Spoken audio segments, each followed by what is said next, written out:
Hello, welcome back. If it's your first time, hello, welcome. A friend of mine recently told me that when he finds a new channel, he likes to scroll through their stuff and find this sort of video, a video where they talk about their top 10 fantasy books or their top 10 sci-fi or their top 10 just books in general. And I am a new channel and I don't have one of these lists, so I thought that was a good call out. And then my friend Sam Harrison, who is kind of like, I feel like he's like the booktuber's booktuber. By that I mean he's done a decent amount of content kind of for other booktubers, if that makes sense. Like he has a video where he shows you how he shoots his videos and a little bit of how he edits his videos, which he doesn't edit a lot. So but he shows you what he does do. And he does a lot of collaborative videos with other channels too. Some of those channels being much larger channels, but I know that he loves the idea of helping smaller channels. And he just recently put out a video of his top videos that a new booktuber should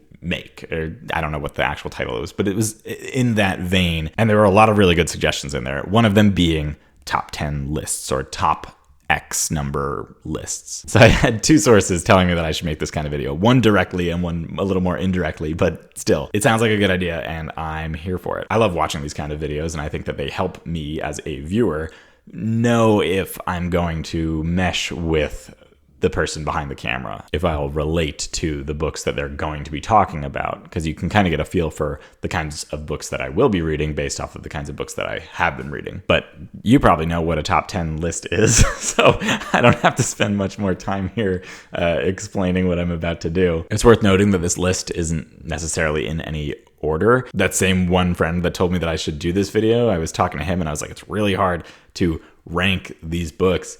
And he said that he views his more as like a pyramid, and I kind of liked that. So it's not necessarily that the first four books are, you know, my 10, 9, 8, 7, but it's kind of like a bucket. These fall at the bottom of my pyramid, but the pyramid as a whole is built of really strong books. I've lost the analogy here. So I think that's fair. I think that you can kind of think of this list in that lens. The first four that I mentioned kind of in a similar bucket, then the next three, then the next two, then there's my one. But I do feel like the one is my one. The last three kind of were wrestling for the spot. So to summarize, this is in no particular order, but it also sort of is.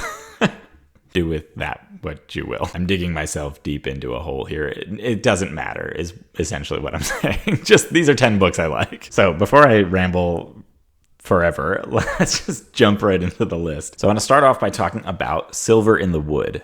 This is not Silver in the Wood. This is Drowned Country. This is book 2. I don't know why I brought this downstairs. Silver in the Wood is lent out. I've let somebody borrow it. This is Drowned Country by Emily Tesh. This is book 2 in the Green Hollow duology. Silver in the Wood being book 1. I brought this downstairs as visual aid, but it's useless, so I'm going to put that down. The duology as a whole is great, but I do think that I preferred Silver in the Wood. They are both novellas, so they're very short. You can probably get through it in a weekend if you read really fast, maybe even one sitting. I'm going to be talking about Silver in the Wood, but a lot of what I say is going to be relevant to both books. Silver in the Wood reads like a fairy tale or like a piece of folklore. It kind of reads like T. Kingfisher, if you've read any of their stuff. As a matter of fact, I was between a T. Kingfisher book and Silver in the Wood when I was putting this list together. I think Silver in the Wood just kind of stuck with me a little bit more than some of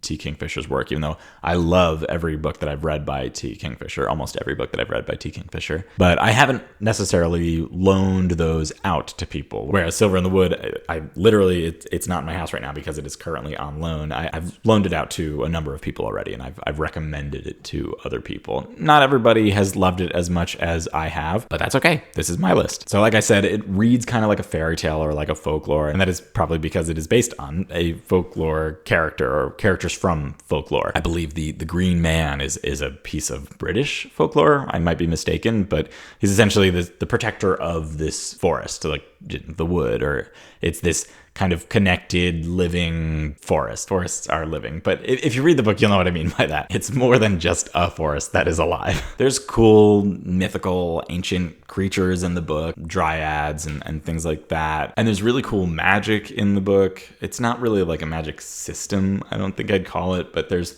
there's magic, but it's a very, I don't know, earthy kind of magic. And the magic happens and it's explained to you in this really beautiful way, because I think Emily Tesh has a great style, a great voice to her writing. I feel like I could reread a lot of the descriptions of the magic in the book, because it's really beautifully said. Somewhat similar to a T. Kingfisher book, it's kind of a haunting story, or like the undertones are kind of eerie at times, but it's not a horror book by any means. It's honestly more of a love story, this one. It is a novella, so I don't want to tell you too much more about it, because it's hard to talk about something so short without giving away major plot points. But it's a really charming story set in this supernatural world with these supernatural characters. It's kind of warm and moody, and I feel like it'd be a really good read for if you're going on a trip and you're gonna, spend a night in a cabin in the woods. This is a great book to take along with you. That's the kind of atmosphere that it elicits. So really good. Highly recommend. In a very different vein, we have the next book I want to talk about,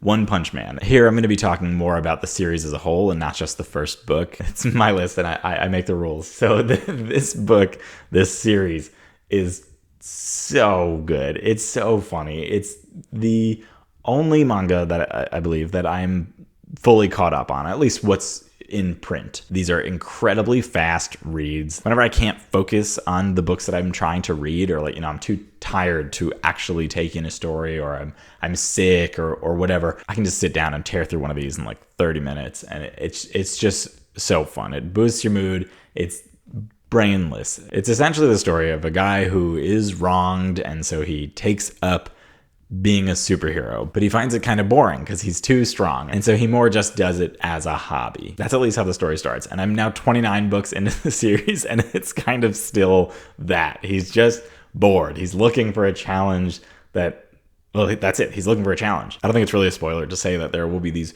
world-ending things, and the story will go into how the world is reacting to this giant monster, and we've sent all of our heroes and nobody can do it. And then this guy comes up and he punches it once and it's dead, which is where the title comes from, One Punch Man. It's just ridiculous. It's very funny. It doesn't take itself too seriously, and at times it tries to, or like it'll make you think it's about to start getting really serious, and then a character will just like fall asleep during a monologue or whatever. It just does all these very silly things. It's over the top. It's ridiculous. It's fantastic. If you haven't read any manga before, I think this is a really good place to enter. It's what got me interested in this whole category of books. But you have to be willing to put up with some silly superhero nonsense. Not for everybody.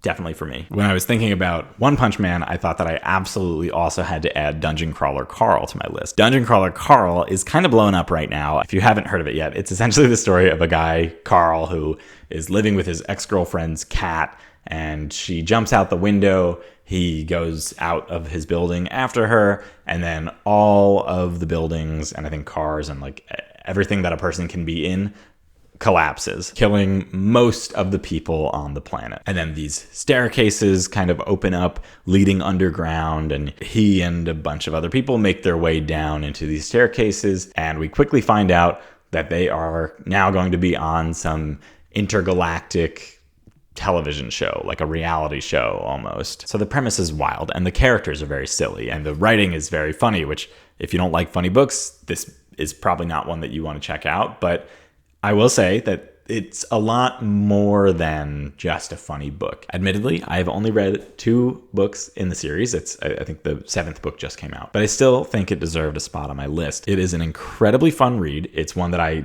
definitely love to recommend to people. Oh, I should mention that it's a lit RPG, so I haven't read any other lit RPGs, and I don't know a lot of people in real life, at least, that have read in this genre. So I think it's a really cool entry point into lit RPGs. At least it's my entry point. So kind of like how I think One Punch Man is a good place to start with manga, I think Dungeon Crawler Carl could be a good place to start with lit RPGs.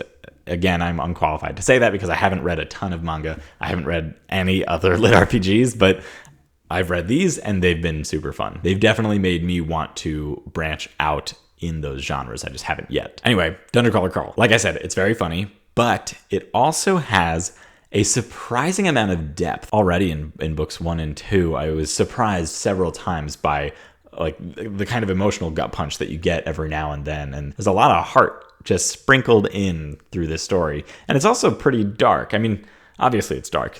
Most of the population of Earth has died right away, right in the beginning of the book. So that's dark, but they do explore that a little bit. You know, it's not just a thing that happens and then they brush it off and it was just set up.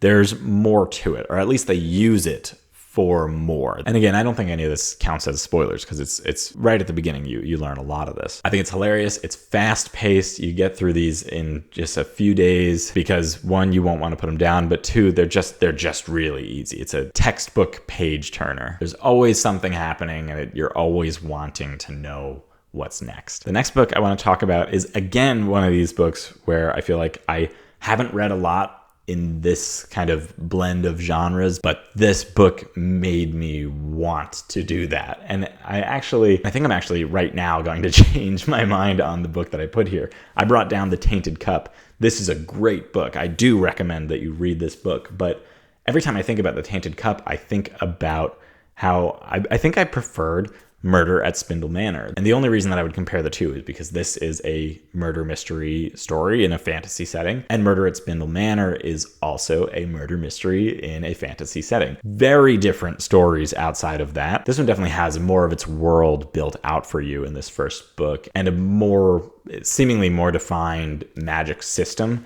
of which we really only get a taste of in this first book. The second book I think is coming out in 2025, and I absolutely will be picking that up. But Murder at Spindle Manor, I think, takes this spot instead. Both of these, by the way, I read during a buddy read over on Andrew Watson's Discord. Murder at Spindle Manor is also book 1 of a series, and it's the only one in that series that I've read so far. But despite that, again, I think it deserves a spot on my list. I think about it often, and I really want to read books 2 and 3. I've heard that they're also great. I just haven't picked them up yet. I've had a lot of other buddy reads. I've had a lot of other books that I want to read, and it just hasn't happened yet. But it will be happening definitely in 2025. I absolutely will be reading both of those. And if a 4th book comes out in the series, I'll probably pick that up as well. Like I said, it's a murder mystery set in a fantasy setting. The book takes place at Spindle Manor, where there's a group of people, kind of friends, traveling together. And one of them, unbeknownst to everybody else, has been killed and their body taken over. Again, wild setup. And it just continues out from there. I feel like there are several different kind of inciting events in the book. It's really fast paced. You could definitely read it in, a couple sittings. It is a novella. It feels very much like Knives Out or even Clue, not just because it's murder mystery, but it has that kind of feel of the whole group running around the house into this room where somebody says, this is what happened here. And then you run into this other room. This is what happened here. And it has that kind of vibe to it. It's fast paced. It's interesting. The world is, you only get not even a taste of the weirdness in this world. I feel like it's almost just teased at more than given to you. There's chapters where you'll turn a page, you'll read a paragraph, and you're like, whoa, wait, what actually does that mean? And then they won't mention it again for the rest of the book. I've heard that those things seem to come back in the next book and the book after that, but still that there's a lot more that you are left kind of wanting to uncover, which I think is really cool. I think this book was so much fun, and I have barely scratched the surface of this fantasy murder mystery category of books, but there's a few others that I have my eyes on, and I think Tainted Cup alone didn't sell me on this blend of genres, but Murder at Spindle Manor definitely did. So again, highly recommend picking that up. I should stop saying that because I recommend every book on this list. We've kind of now laid our foundation of our pyramid, if this is what I'm going to go with here. So we're going to move on to the next tier, starting with Dracula, Bram Stoker's Dracula. You've heard of Dracula, probably.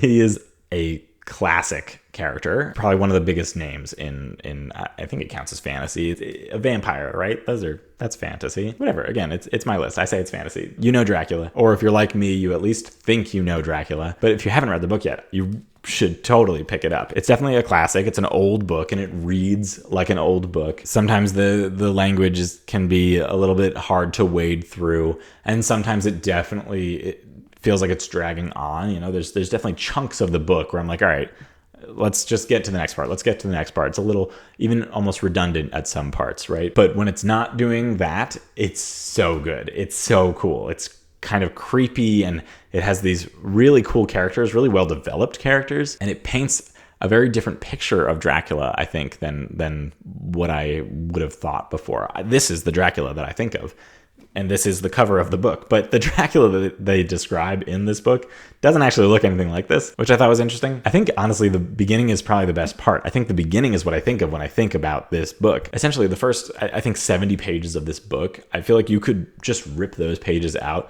sell that as a novella, and I would love it just as much as this whole book. It's quite a hook. I definitely couldn't put the book down for that entire chunk. And again, the tension kind of waxes and wanes as you go through the book, but that beginning section specifically is like enough for me to recommend this entire book. But as a whole too, it is great. It is a great piece of literature. It is also worth noting that this is it is an epistolary novel. I think that's the word, meaning it's told through a series of journal entries and letters. It takes place over the span of a few months, and there's actually a really cool service you can sign up for. It's called Dracula Daily. If you Google Dracula Daily, maybe I'll link it below. It's kind of like signing up for a newsletter, but you're signing up for this book. So you can sign up, and then on May 3rd, which is when the first journal entry is written in this book, you'll get an email of that journal entry. So you get the entire book emailed to you in,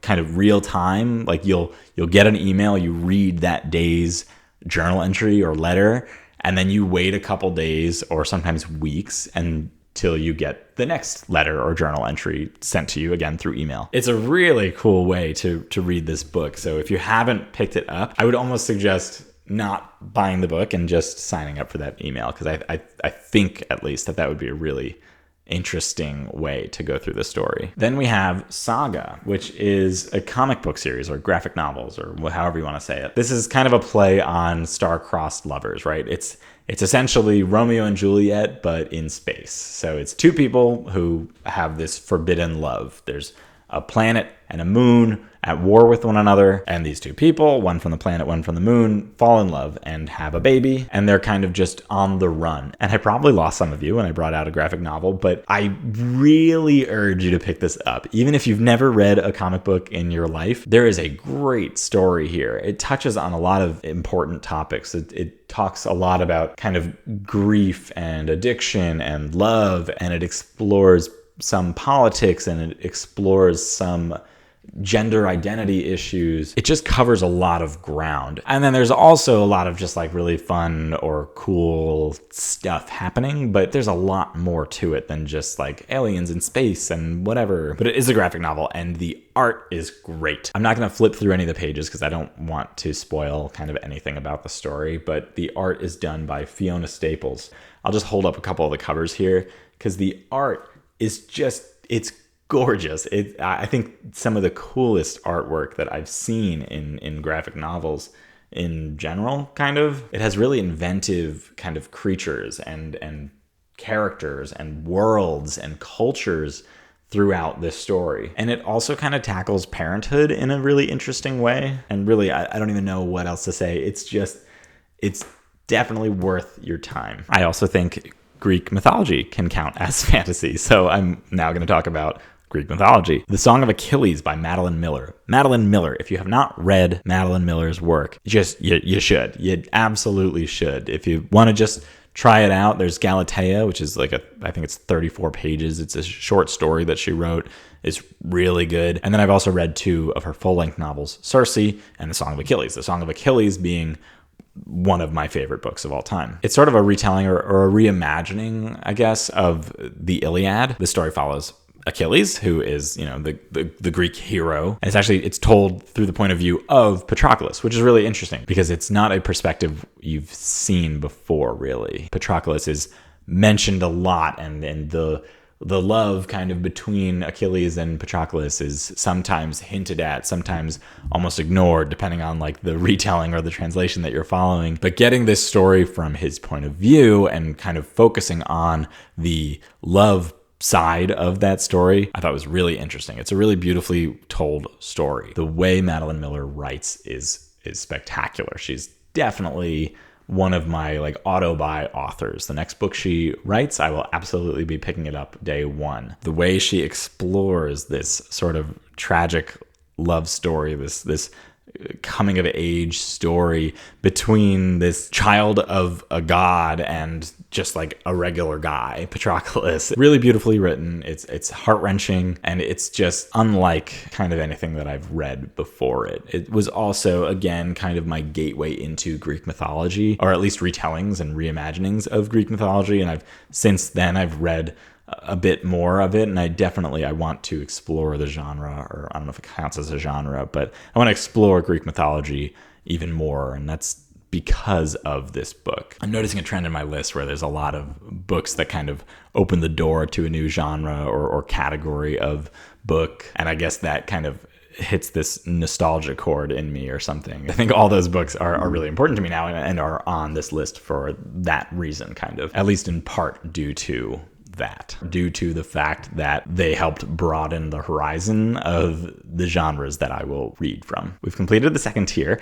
and now we're into the top part here, the top 3 books. These are probably all interchangeable. I mean, the whole list is probably interchangeable, but these top 3, when I was trying to put this in a 1 through 10, these 3 gave me the hardest time. The first one of these is The Daughter's War. This is a book that I read just this year, and this is definitely, at least so far, this is looking like it's going to be my book of the year. This is a book in a planned series. It's a prequel to The Black-Tongued Thief, which is another great book, and it's a book that I read it and I was very excited when I heard that there was going to be a series off of it. And then when I heard Daughter's War was coming out instead of like book 2 of the series, I was almost a little bummed, and it's following a character in The Black-Tongued Thief, but not the main character. And I was like, okay, like that could be interesting. And it's covering the Daughter's War, which is discussed a lot in The Black-Tongued Thief again. But, I just didn't know if I needed that or if I cared enough about that character to read a whole book about them. But then I did. And this was so good. I have talked about this on the channel a little bit already, and I won't spend too much time on it. And if you do want to read this, I would still say that you should read Black-Tongued Thief first. Even though they're very different books, and this being a prequel, you could read this first, technically. And I don't think there would be really any problem with that. But I think the publication order here does feel right to me. But again, it's a very different story from The Black-Tongued Thief. So even if you read Black-Tongued Thief and you're like, I don't know if this is really for me, I would say still pick this up. It's beautiful. It is a harrowing tale of this brutal war, and it is beautifully told. It tackles a little bit of love, a lot of loss and grief, and just so much. And the writing is really, I've now read 3 of Christopher Gilman's books, and I've loved all 3 of them. But I think his writing has matured to its absolute peak so far. I have to read more of his stuff before I can say that definitively, but the writing in here, I felt like every few pages there was lines that I was rereading because they were just gorgeous. The way that they're structured, every line makes you think. It makes you pause, and you just need to take it in again. It's just so well done. There's wizards and there's goblins and there's corvids, which I don't think exist outside of this series, but they're really cool, and we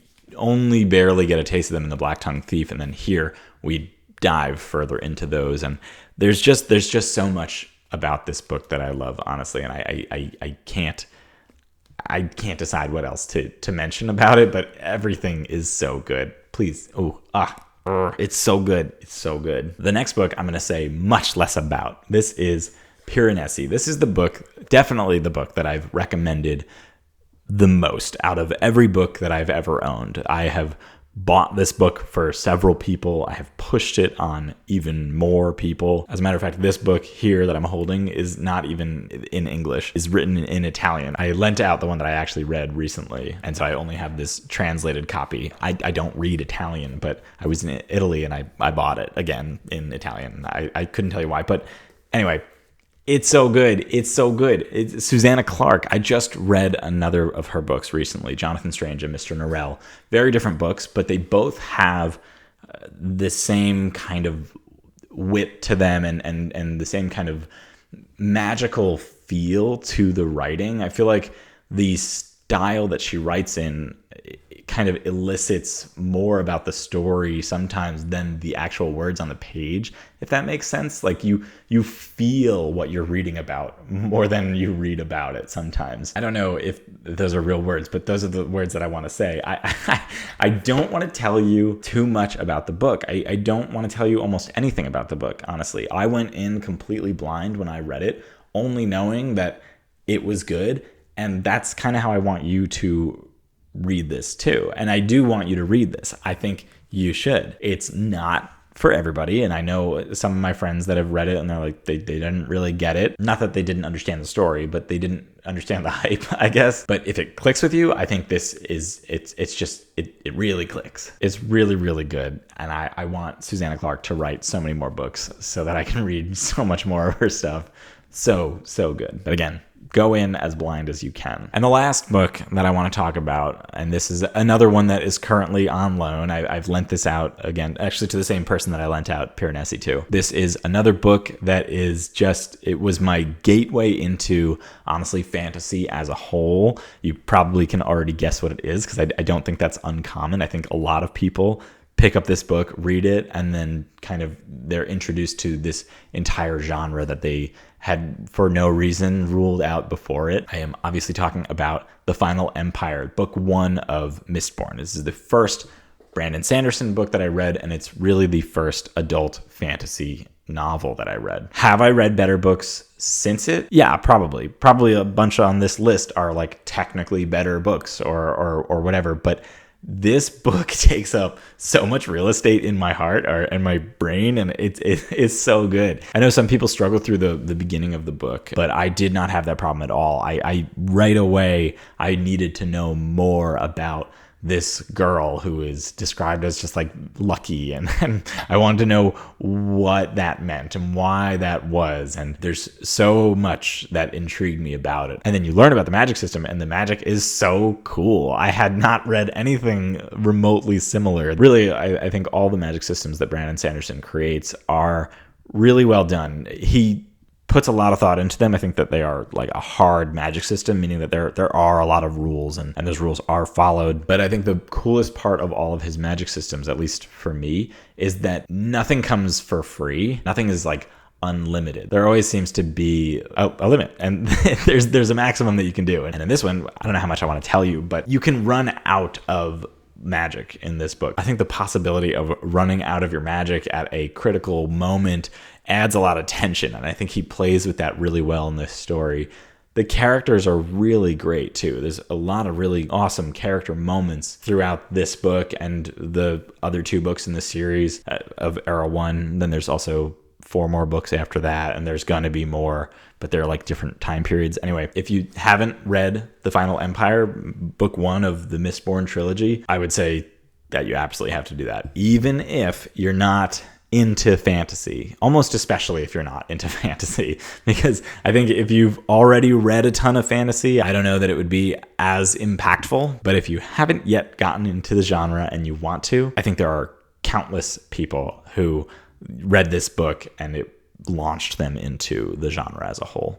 So you could be one of them. This first book is kind of like a heist story. So I think I've heard people say it's like Ocean's 11, but with magic. And I haven't watched Ocean's 11, but if that's your thing, then again, maybe check this out. I feel like Brandon Sanderson is such a name, and I feel like this series is also such a name, and I feel like I don't have to say much more about it. You probably know about it, and if you don't, I definitely think you should check that out. Brandon Sanderson in general, I've loved all of the stuff that I've read by him, almost all of it, and I will be continuing to read everything he puts out, especially if it is in the Cosmere, which is his connected universe. Anyway, I think I've started to ramble here, but that's it. That's 10 books. That's at the top of the pyramid. We've made it to the end here. My first top 10 list. There are a lot of other books that I wanted to add to this video, like just books that aren't fantasy, sci-fi books that I love, and nonfiction, and other kinds of stories. But for this video specifically, I just want to talk fantasy. So maybe in a future video, I'll talk more about books that fall outside of the genre of fantasy. But for now, I think this is a good snapshot of the books that I've loved up to this point in my reading. And I think it'd be really fun a year from now to kind of revisit this list after reading through more books, more series, and seeing if any of these things fall off the list and what goes on the list in their place. So set your timer, because in 365 days, there's going to be a new video where I update this list. Let me know how many of these books you've read, or if you think that the ordering that I put my list in is crazy. I would especially love to hear, books that you think would dethrone some things on this list. I still feel like I've barely scratched the surface of what fantasy has to offer. So I'm always looking for more and more recommendations to add to my absurd TBR. Thank you so much for watching, and I will see you in the next one.